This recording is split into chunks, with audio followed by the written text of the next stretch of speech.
told the people at the parish that this guy is a molester? I think I can say honestly that if that was the criterion that had to be used, then there would have been no one assigned at that point, because no parish would have accepted a priest unless you could say that he has gone through the kind of psychological examination and that he's not a risk to the parish. I'm going to direct your attention to page 13 of this document, Archbishop, in the middle of it.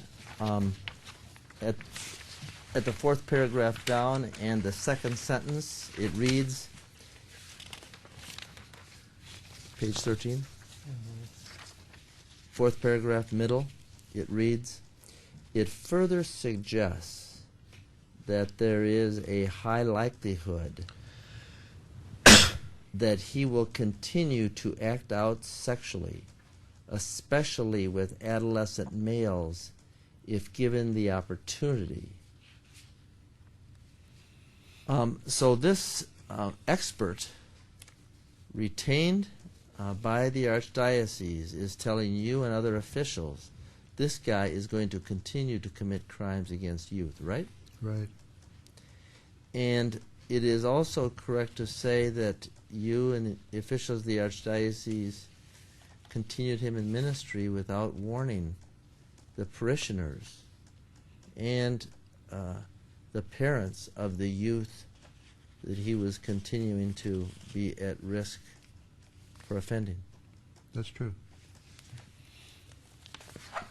On August 29, 1992, I gave tentative approval to Tom Trepanier for utilizing Franklin Becker as a weekend help out at Cascade.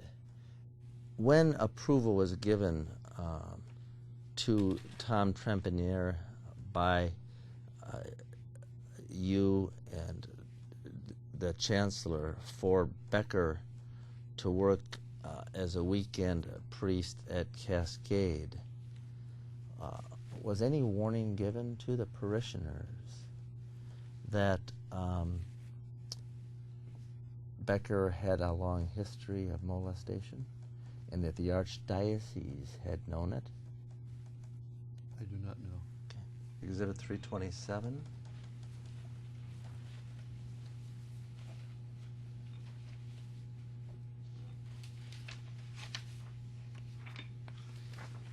Archbishop, this is dated July 19, 1996.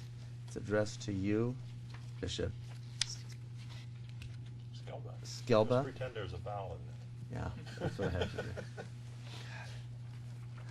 I get that. And Reverend Carol Straub from Liz Piasecki, psychologist.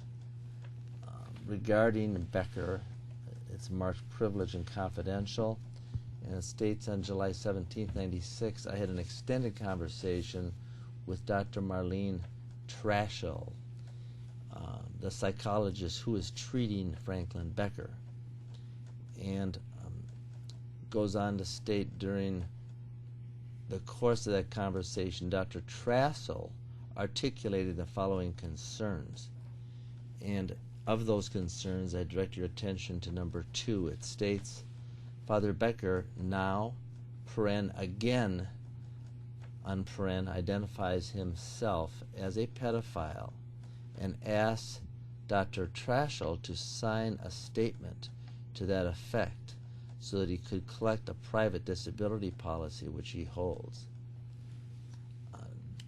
Do you remember receiving this memo?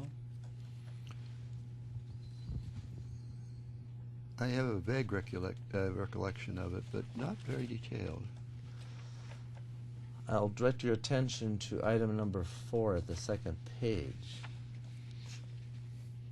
It states Father Becker is in conflict with some adolescent boys who live next door, and she wonders if there hasn't been some kind of prior advances.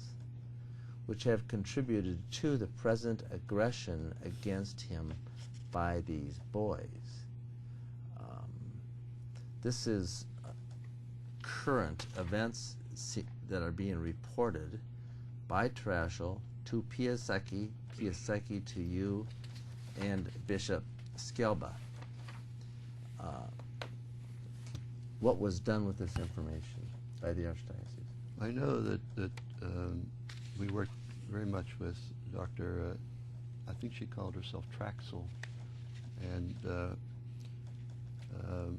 that she continued to monitor him constantly for years.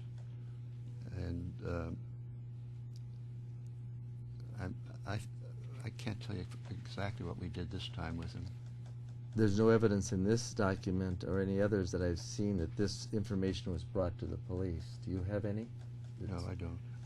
The next item, number 5, says she believes Father Becker may be in possession of child pornography in his home. You're aware that an adult abusing a teenager is a crime, correct? Yes. You're also aware that possession of child pornography is also a crime. Yes. This is an article that appeared in the New York Times, June 1st, 2002. Okay. And at the second paragraph, the second sentence says, you write, I know, and I'm sure you do too, that the church, to be authentic, must be a community that heals. Those were your words? Yes.